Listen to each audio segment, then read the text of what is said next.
Welcome to Brash Words, where we say it like we mean it. The only podcast where you hear the truth about business. It's for entrepreneurs who are willing to learn and grow by intently listening to raw and entertaining content that explores and pushes through the fears of running a business. Now, if you're ready to hear the fucking truth about business, here's your host, Sly. Ladies and gentlemen, welcome to another episode of Brash Words. I'm your host, Sly, and this is episode 11. It's great to be back. It's Sunday here in Toronto. I will tell you the weather's kind of passable. It's not too cold, but it is. I wouldn't say it's the middle of winter. We had a blizzard last week and on Monday, and I decided to come into the office. Luckily I drive a 4x4, and it was I have to tell you, it was an adventure in any case. And for those of you that don't like driving, I applaud you. Stay off the roads. I had to come in. I forgot my laptop, so that's on me. I came into work on that Sunday to record the first new episode of 2022 for Brash Words. Like I mentioned in the last episode, I actually literally spent the majority of 2020, 2021 focused on our other podcast that Mark Fairhurst and I do for Mercatus Digital Grocer. Check that out. I think it's great. But in any case, I'm back. And I want, first of all, before we jump into this show, I want to say thank you to the team here at Mercatus for letting me use their facilities for recording Brash Words, the video equipment, and the mics and the headphones and all that great stuff. So thank you. So today's episode is very much going to be focused on becoming an authentic leader. And I want to share with you, a basic definition in kind of my own words, what it means to be an authentic leader, why it's important. And I'm going to pepper in real world examples, things that I've gone through in my own career. And I'm going to really share with you an example in 2020 where I had to be very honest and genuine with the team at Mercatus. And I think it'll give you a good sense of how you can start practicing being an authentic leader, little things that you can do. And I always encourage, don't take my word for it. Do your own research. There's tons of resources out there. And some of the two resources I really like are CCL, the Center for Creative Leadership. It's in North Carolina, in Winston-Salem, I believe, or outskirts of Winston-Salem. It was set up by the family that's used to own and started Oil of LA and sold it to one of the big CPGs. They have probably the world-class facility in research around leadership and book authorship and training and so on. And I've actually gone there a few times for some training. I think it's been great. Another source I recommend is the Harvard Business Review. Their website is fantastic. Their publication is great. And they have some tremendous resources on that. If you have an executive coach, all the better. By all means, go ahead and talk to them. So the show, we're going to tackle that. We're going to start off, I talked to you on the last episode. I read a book. I want to share my review on that book and what I got out of it. And then we're going to wrap it up as we normally do with a tale from the road. And this one's really interesting, this story. I think this is a great example of being comfortable who you are in your own skin and not being ashamed and letting that kind of shine through and stick to it. So it's not one of my traditional stories where it's something kind of tragic or something funny that happened on the road. So it's a little bit different. I'm rocking the plaid today, so I hope you appreciate that. It's this great shirt that I got from a website called Canoe, and I think it's not spelled like a canoe, but just Google it and you'll see it. And they have men's and women's apparel. It's very comfortable. If you buy a shirt from them, I don't have a discount code for you. I'm not that popular, but if you do, order one size larger than what you normally buy, because I find they tend to fit tight. And the more you wash, certainly the more I wash this shirt, the more comfortable it gets. All right, so let's just jump into it.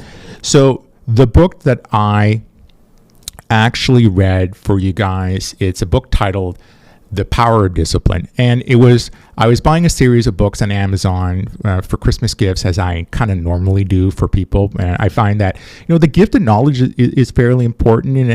And certainly the people I was buying these books, I know their personalities. It was the context of a business associate. And I said, I think he would really benefit from reading these two books. So I did that. And then for a dear friend, I know she really likes crime stories or autobiographies from musicians. So I was buying her a few books, and in the recommendations, up popped up this book. I bought it. It's a quick read. It's 120 pages. I read it in a weekend in between kind of doing chores around the house. And it's written by Dale Walter. My view was that, and the other big reason I bought this book, I'm a big fan of Leif Babin and Jocko Willink, right? These guys have written tremendous books. I actually got a gift for Christmas, one of the books autographed by the both of them. And I had high hopes for this little book. I will tell you, it was the worst book I have read in years. And trust me, I read books in English, I read books in French, I read political novels, autobiographies, business books, finance books, books on current affairs. I've read a majority of the books written on Donald Trump during the presidency and post-presidency. This book taught me nothing whatsoever. And I kind of feel bad for the author, because I know it's a highly rated book, and his other books that he's written, the 10-minute something, I can't remember the titles, they score really high, and I'm actually dare not buy them, because I'm typically, if I find a good book from an author, whether it's in the business community or whether it's in the realm of fiction. An example would be Vince Flynn. Vince Flynn, who passed away of prostate cancer, has written a series of crime novels. They're fiction, so they're based kind of in the realm of the CIA and Black Ops. It's a collection, I think 22 books. I bought one, and I spent the summer reading every single book, like one every 3 days, and it was great. I'm not going to buy any of Dale Walter's books. I didn't like this book. I don't recommend it. So anyways, we move on. So let's just kind of dive into the topic of the show. And so what is authentic leadership? Now, in my own words, and this is simply put, it's leadership. It's a management style where leaders are genuine, they're honest, they're very self-aware, and they are transparent with people. And now a great example of this is you're with your leadership team, and if you don't have a leadership team, that's fine. You may be a sole proprietor, or you're a consultant, or maybe you're just getting it kind of started out in the business world. But you'll find that regardless of who you're interacting with, whether it's a family member, whether it's a small team, whether it's a large corporation, whether it's a service provider or a vendor, you're going to fall into situations where you're going to have to practice being authentic and being a leader for what you do. Now, going back to my example, let's say you're making a difficult decision, and a difficult decision, something as difficult of having to downsize. You're pivoting as a business. And we experienced that here at Mercatus back in 2008. We went from the hardware world, we were designing technology for grocery retailers to implement inside their grocery stores, to pivoting to digital engagement, and then eventually to e-commerce. But we had a small group inside the business at the time of 3 or 4 hardware engineers. And what I mean by hardware engineers, people that were responsible for designing circuitry. And we, on top of that, in fact, had 32 global vendors from around the world supporting us. And great examples of that would be Zcom out of Taiwan, Zytronics out of Newcastle, England for the touchscreen of the device that we were working on. We had Broadcom for our Wi-Fi chipset and Bluetooth chipset, and kind of, then we had Bayer for the plastic, and it had just so many vendors.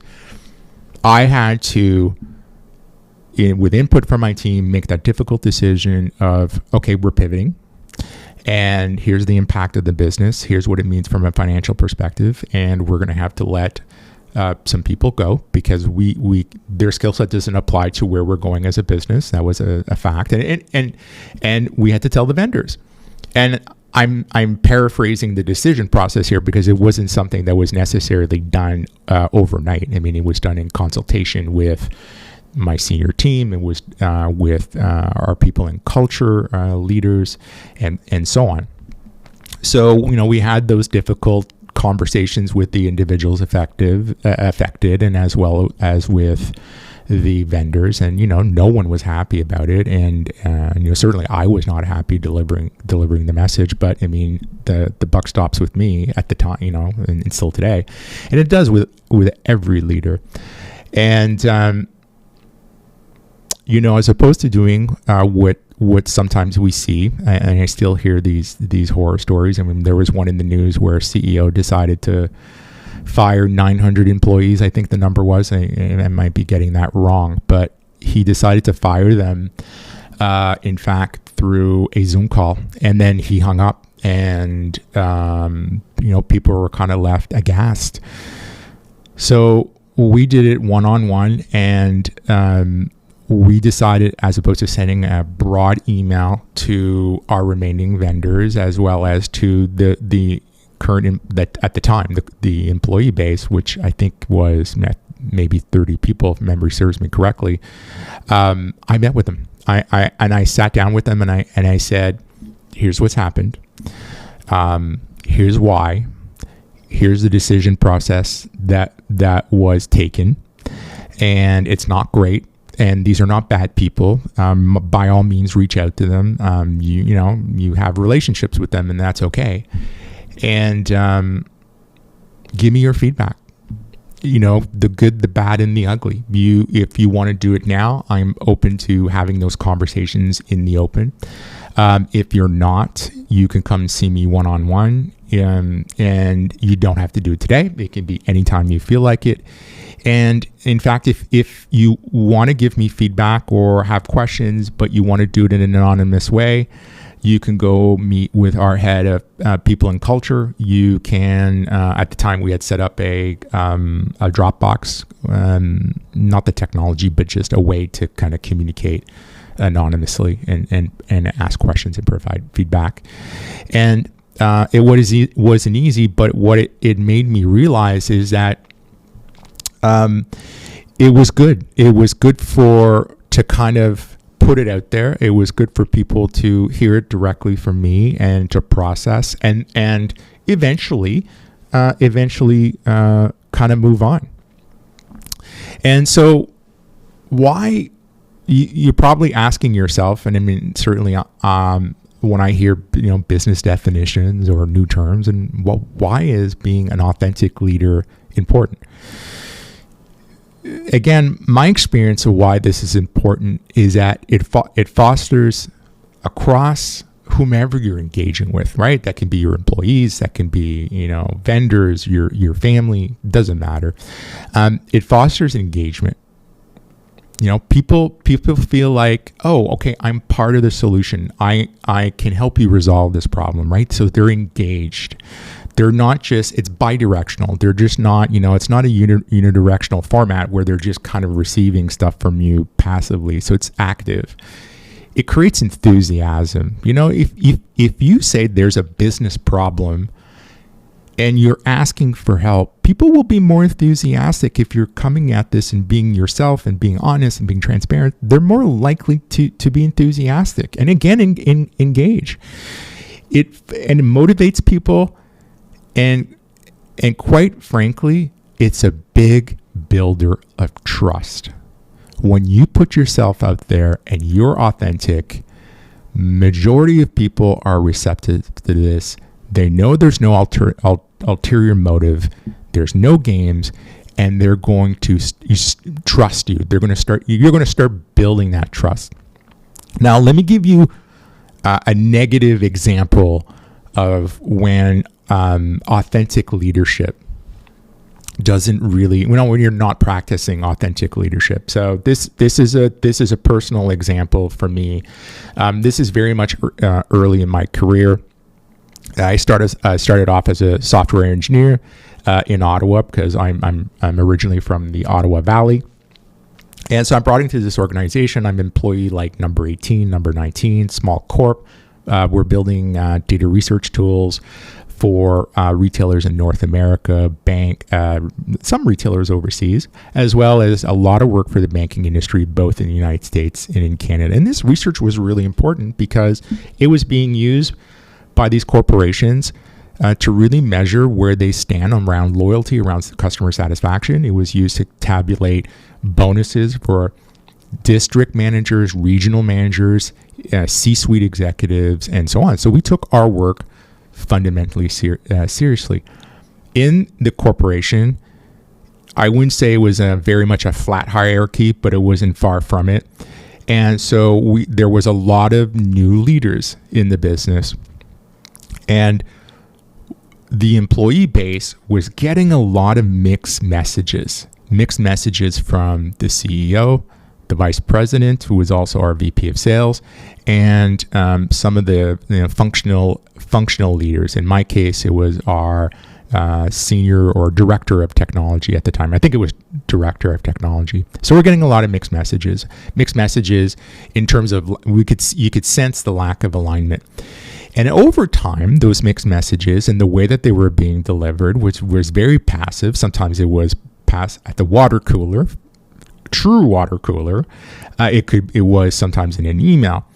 And email had just kind of come out in the organization. This is back in 96, 98. And what it started to do was across us, the engineers, and there was less than a dozen of us, lack of trust, lack of belief. Quite frankly, some of us just wanted to leave. And we started, and those that wanted to stay, and I believed in the work I was doing. I was really enjoying it, kind of tackling kind of the mathematical side and the engineering, and starting to do client interaction with some big Fortune 500 organizations, was pushing back.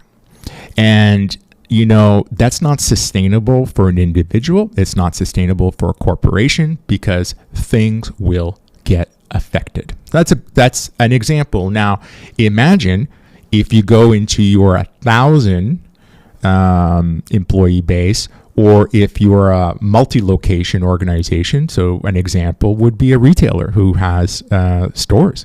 So that becomes an issue. If you're Amazon with multiple offices around the world, multiple distribution centers, and now it's in the fact they own Whole Foods, again, it's just a completely different business unit. But if you don't practice authentic leadership and you have the opposite of what that is, it's not great. Okay, so 4 steps. Where do you start? How do you become an authentic leader? So the first one is you have to practice self-awareness, right? It's finding that balance between yourself internally and yourself externally, right? It's critical that you have a strong sense of self, including your strengths, right?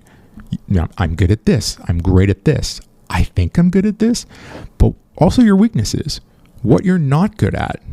Not just in the context, not just in the context of you externally as a leader, but internally, like inside of your heart, your soul.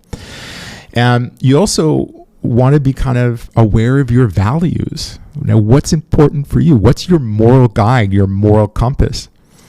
And you can't expect, and it's impossible, it's truly impossible to demonstrate authenticity as a leader if you're unsure who you are and where you stand. Right? So let me kind of give you an example for me. I wouldn't say I'm always the best at practicing self-awareness, but I think I'm okay. I'm not very good at attention to detail on certain things. If it's a system perspective and I'm crafting an opinion on that, I think I'm generally pretty good. But if I'm writing a proposal, I'm not a good writer. English is my second language. French is my first language. I've studied in my entire years in school were done in French until quite recently, where I took two programs at Northwestern University in Chicago. And I'm doing another program right now at Northwestern, simultaneously doing a program at Athabasca University. So it's in English. And I did my first year at Royal Roads. So I'm writing a proposal, and it's not great. It's not that I struggle. I have a lack of attention to detail. So for me, I'm self-aware of that. I will ask support from someone in marketing. If it's something on the technical side that feeds into this proposal, I'll go interrogate someone in our product team, or someone in the engineering team, or someone in our client experience team. So I'll kind of go out and get that support. Another example, for me anyways, it's very easy for me to over amplify from an emotional perspective. So if I'm having to deal with a stressful condition, something happening in people and culture, something happening on the client side, I know my trigger points. I will pull back and I will ask someone else to jump in. I know my people. I know what they're good at. I sometimes think I know what they're not good at, and I will ask them, "Hey, I can't tackle this issue. Here's why. Here's my gut telling me I'm going to overreact. Could you jump in for me, lead the charge?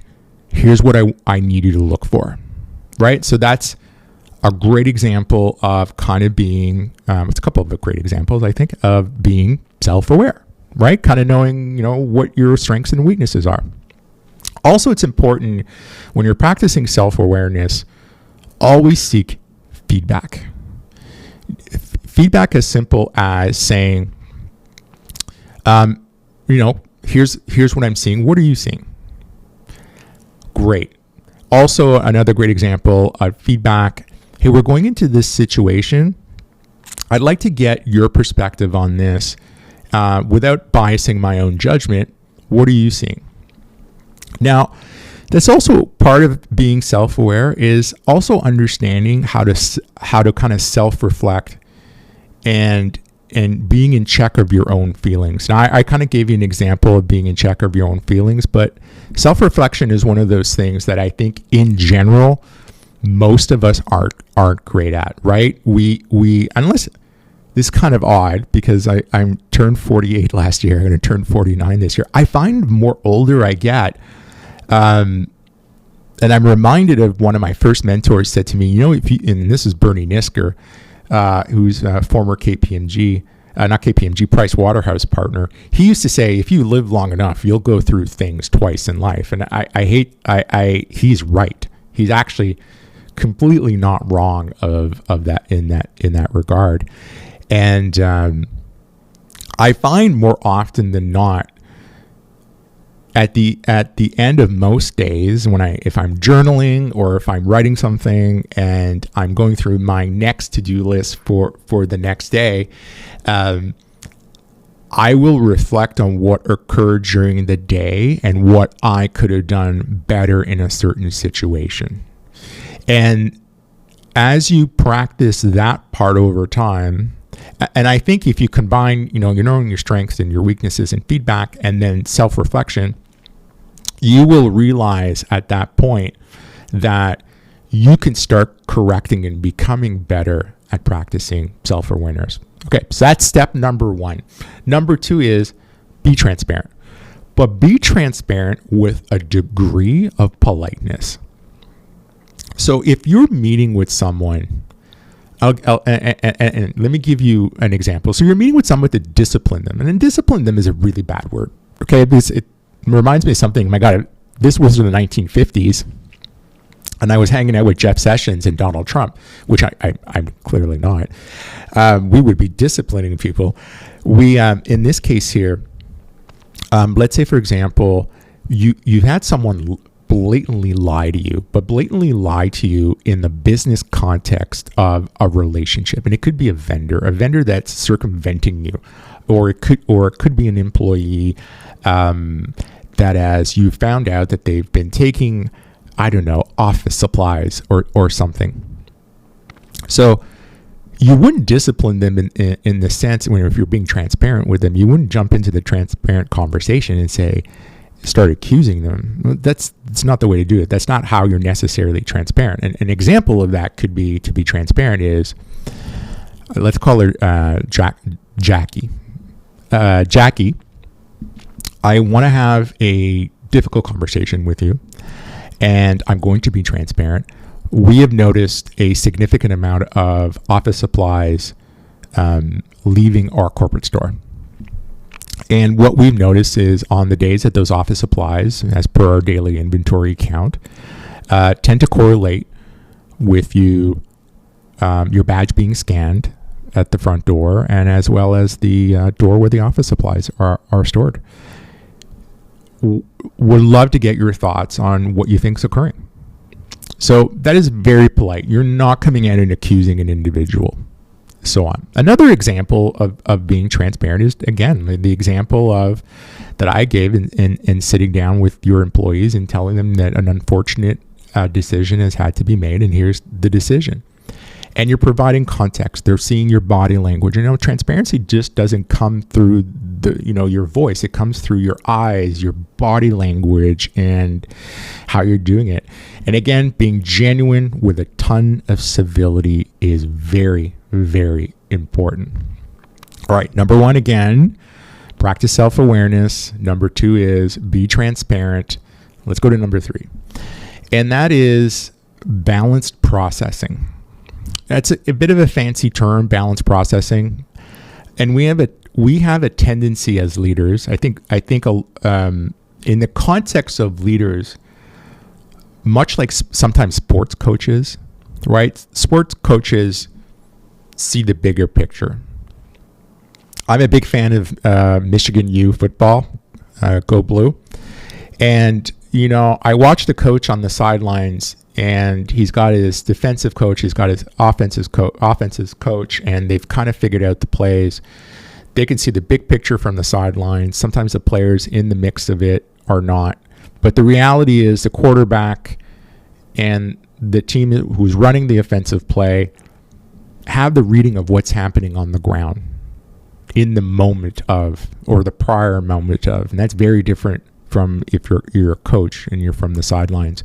Well, it's no different in the context of business, right? So a CEO is coming to the table. He has a game plan, a game strategy in mind. He's done his references. He's done his checkpoints. He's refining as he goes.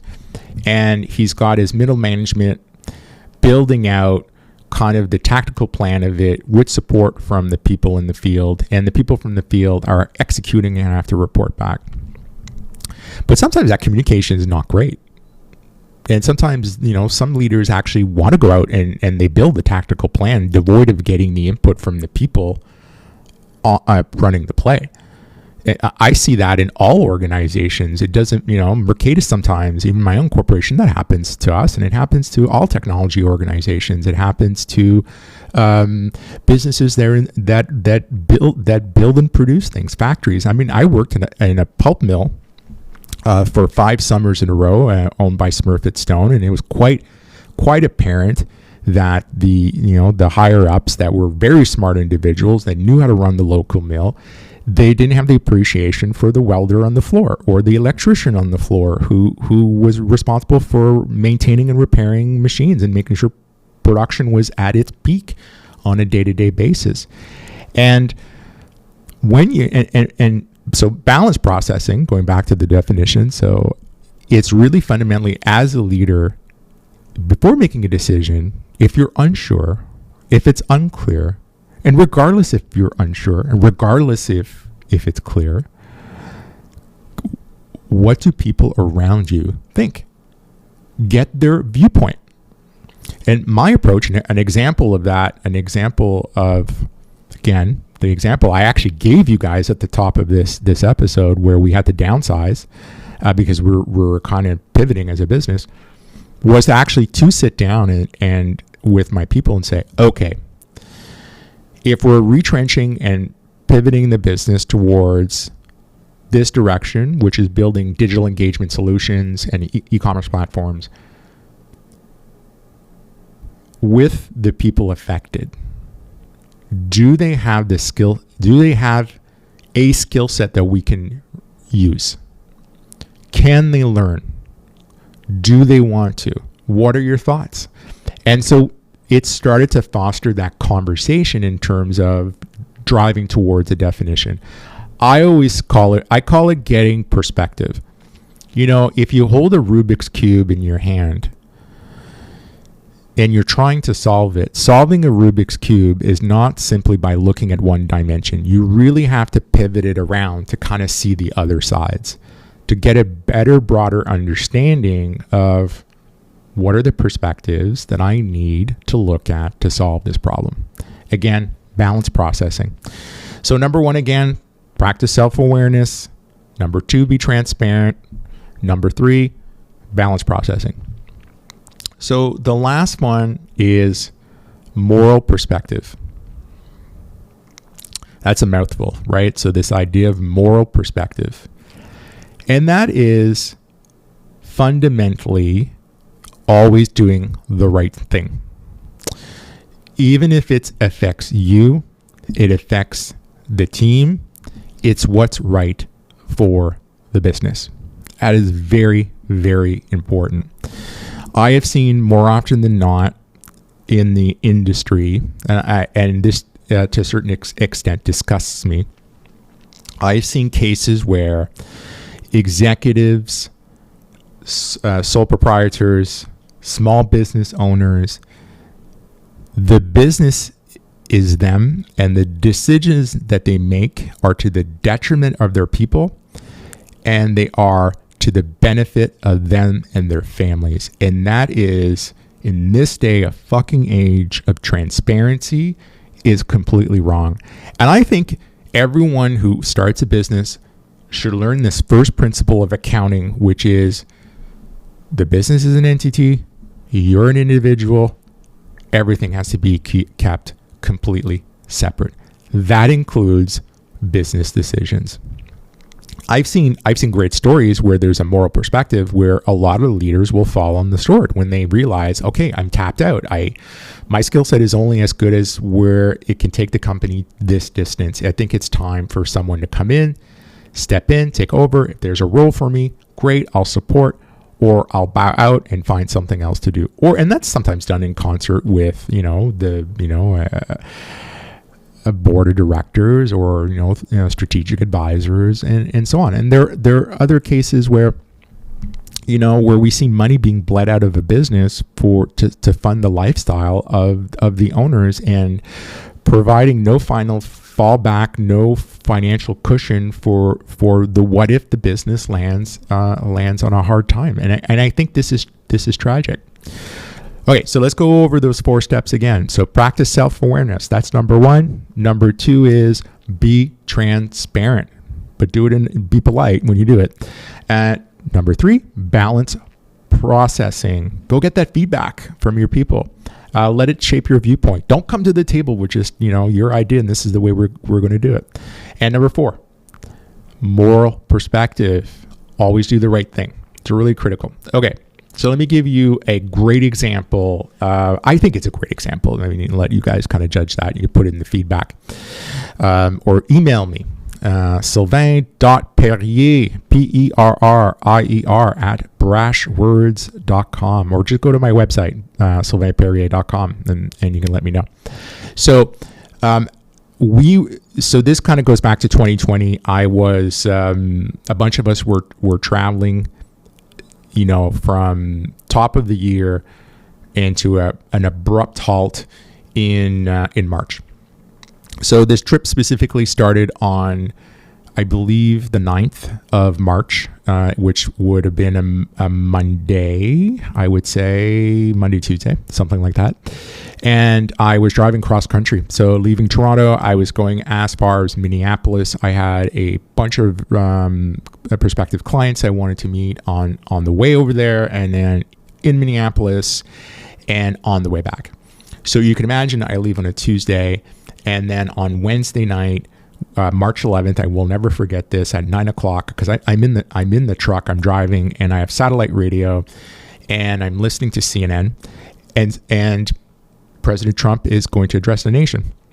And this is all around COVID. We had all kind of traveled at the end of 2019. I was in New York at a trade show in the top of the year, and I was in San Diego.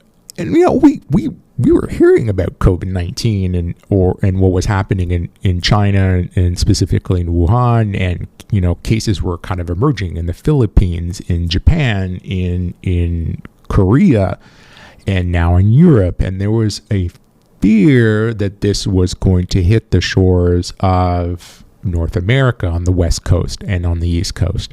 And considering I had just spent some time in New York and some time in Los Angeles, then, I was worried a little bit. My wife was worried, and, my health at the time and wasn't great. And I was, 70 pounds heavier and, just didn't know. And so this is a serious issue. The CDC and the World Health Organization are kind of talking about this. And so President Trump wants to kind of address the nation. So he does. First thing immediately is we find out that the borders, international borders from certain countries are going to be closed. And it's very unclear what was going to happen with the land border between Canada and the United States. Now, mind you, I'm in the U.S. at this point driving, and I need to get home. And so two things immediately happened for our business. Number one, traffic on our websites and our platform for our retailers at Mercatus spiked. That's been addressed and discussed in a Digital Grocer podcast. Suggest you kind of check it out. The second thing was our employee base was worried in terms of what it meant for them, the health of their families, their parents, specifically their parents, elderly parents, and their children. And how do we operate in a city in Toronto where social distancing, not easy, in an office of 9,000 square feet, social distancing of close to 100 employees, virtually impossible. And how do you instill a culture of wearing masks, sanitizing your hands, and so on? So immediately, if you think of the model that I just shared with you, is let's go and get some viewpoints from the team.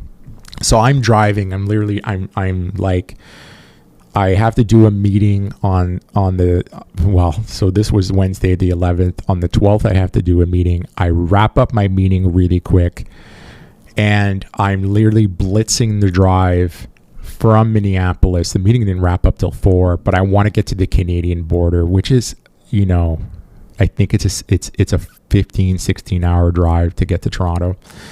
But I figure if I can get to Chicago, I'll stay on the outskirts of Chicago, on more closer to the west part of Chicago.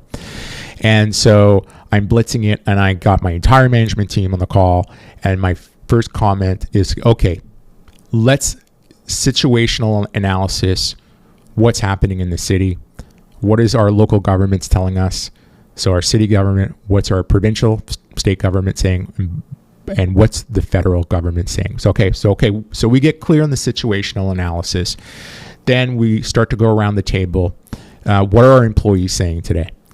So we get the feedback directly from the employees in the field. We get feedback directly from my leaders. Okay, so we cover off the balance processing, and the consensus was, let's build out a quick plan and enable people to come in a priority sequence to get their business items, and then let's let them work from home, and then we'll organize to deliver office chairs, keyboards, mice, and monitors. Let's take the gear out of the office and put it. And it was easy for us to kind of say that because we're a technology company. So remote work for us, it's in our DNA one way or the other, right? Because we collaborate with vendors, and partners around the world. And so it's easy. And I travel a lot. And I travel with my gear in any case. So I can work on a couch, I can work on a chair, I can work on the floor in an airport, or I can work in an office. So it doesn't really matter. And that's fundamentally already part of our DNA. In any case, the really next big step for us was me having an email, a Slack message, and a open conference call with our employee base to say, here's the decision, here's why we made the decision. It's change management 101 to a certain extent, but here's the vision, and here's the decision, or here's the decision, and here's why this is important, and here's where we're going, and here's how we're going to execute on this, here's how we're going to check up on this. So we did. So on the 13th, actually I never made it to Chicago. I could not get past Madison, Wisconsin. I was just too dead tired. And the next day I got up extremely early and then drove directly to the border. There was fear that the border was going to close. So on my way to the I think it was the Sarnia border crossing I may have taken. It might have been in Detroit. I can't remember. We held the conference call, and I said right away, this is a serious issue, COVID-19. It's serious. It was serious at the time because we did not understand, scientifically or not, or from a business perspective, the effect it would have on individuals' health and the complete impact it would have on our industry and how we would operate as a business.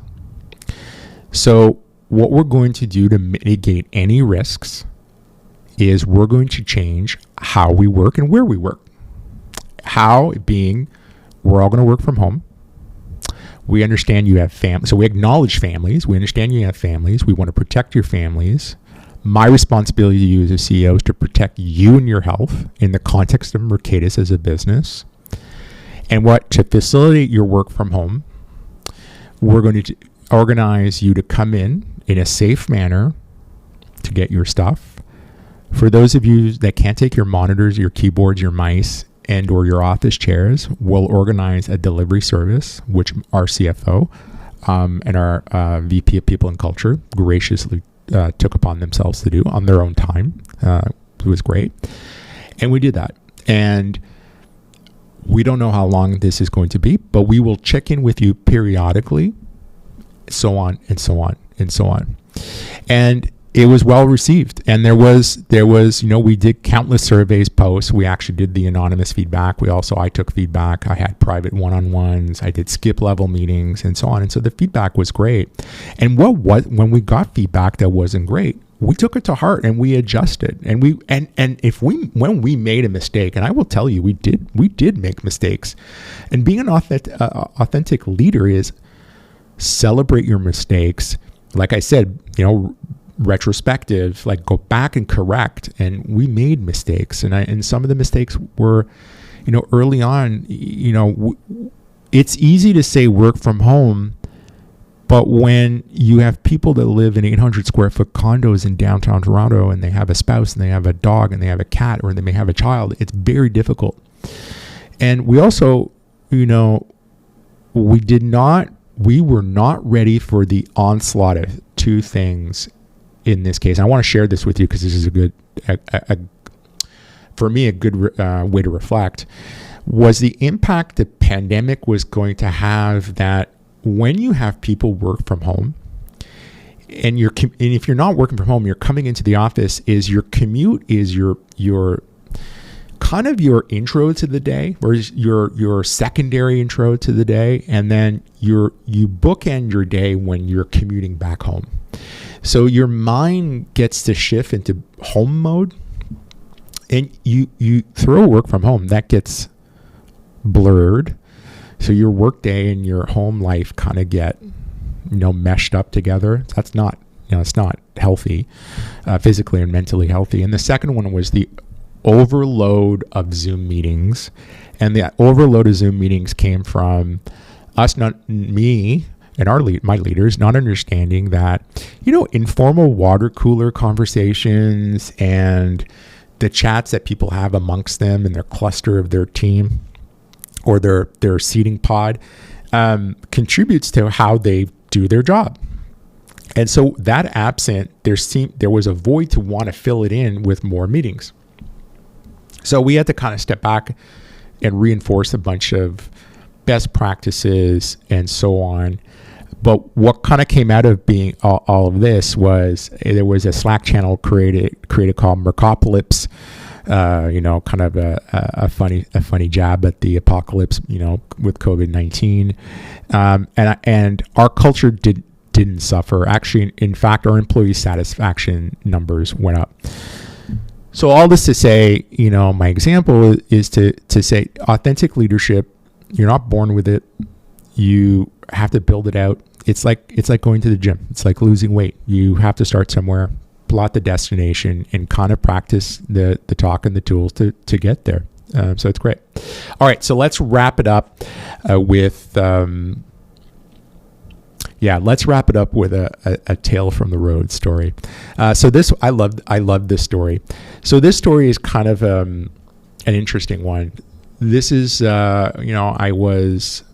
wouldn't say I was newly anointed CEO at Mercatus, but it wasn't long after I became CEO. And I transitioned from chief operating officer, and prior to that, I was VP of technology. And I've always dressed from a business perspective in the office in a now that I'm a little bit older, in a business casual way to a certain extent. But back then it was jeans, t-shirt, jeans, dress shirt. High top sneakers and something kind of semi comfortable, because when I never knew if I was going to be having to clean something in the kitchen or get in underneath the boardroom table to rewire something or get up on the ladder to fix something. Less now because there's more people in the business. So I am, along with our VP of sales, along with our VP of product and some other individuals, I'm actually on the East Coast meeting a very prominent retailer. And it was a meeting that was very difficult to get, but we managed to get a meeting. And we're meeting with, at the time, what we believed was the CIO, somebody from marketing, and a few other individuals. It wasn't very clear who we were meeting with, but we knew that those individuals would be attending this meeting. And so we are brought in. So we show up at the head office. We sit down. We're brought upstairs. We're brought into an ante room. There's a secretary, an executive assistant. My apologies. She's on my right side, and we're in mahogany row, right? And that's a term that is typically used in the banking industry. But this is the C-suite inner sanctum, and we sit down, these beautiful French provincial chairs. I can actually still see them today and feel them, quite frankly. So it's kind of funny. And we are brought in. We're ushered into a meeting room, and this mahogany row was only 2 offices, and this massive meeting room. And we walk in, and suddenly I look into the meeting room, and there's over 20, 25, 30 people.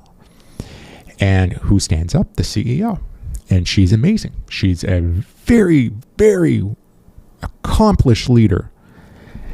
And she, I can see her chief operating officers at the table. In fact, I noticed the entire C-suite. The chairman is in the meeting room, and what I surmise as being all the vice presidents and some directors are in the room. So the entire leadership meeting, and come to find out that this leadership, later I found out that this leadership team gets together every Tuesday for majority of the day, where they're analyzing the components of the business and so on. It's fascinating how they do it. But in any case, she gets up. I tend, when I walk into a meeting room, I don't like to be the first. I like to be behind. I want to make sure, and I'm polite. I want to hold the door, and I just don't do it to create presence. It's just the way that it is. So they go in, and wonderful. And she comes over and she shakes my hand, and she looks me up and down. And I'm not much taller than her, and so I was not intimidated in any case. She looks me up and down, and she looks at my shoes, and I'm wearing Nike. Was I wearing Nike? I think I was wearing my Nike black tops, and I was wearing a nice dress shirt, a nice pair of jeans, and they weren't ratty jeans by all means. I was not tattooed at the time. I had hair. No facial hair at the time. And she goes, "You must be the IT guy." And I chuckled and I laughed and I gave her a broad smile. And I said, "Well, maybe today, but I'm pretty sure I'm not. I'm actually the CEO." And she laughed and she apologized. And I laughed in a genuine smile. And I said, "You know what? That's okay. That I've been called worse." So, we kind of chuckled. She pulled a chair out next to her. And for the next hour and a half, that meeting ended up being in a room of, at this point, close to 30 people. Her and I just going back and forth on technology, growth of businesses, what's happening in the industry, where do I think their organization should be vis-a-vis technology, vis-a-vis digital, vis-a-vis e-commerce. And it was just a great banter. And I walk away from that meeting and I still reflect on that conversation with this individual that, I was proud of myself that day because I didn't negate the question. I didn't want to bolster, well, "Oh no, I'm the CEO." It doesn't, titles aside, it doesn't matter. And I was just honest about who I am and what I do. And I want you guys to approach every interaction you have with every individual. Be proud of who you are. Be yourself. Be authentic. And celebrate those things. And if you make a mistake, that's okay. Apologize. Pick yourself up. Learn from it and move forward. Folks, I want to say thank you so much for tuning in to episode 11 of Brash Words. Next episode, I'm not sure what the topic is going to be. I tend to decide normally a few days before I record. But peace out, and we will talk to you guys soon. Thanks. Thanks for listening to Brash Words. If you liked hearing the truth about business, then follow us on Twitter and Instagram at Brash Words. And for more great content, visit our website, brashwords.com. Join us next time for more real, raw, honest truth about running your business.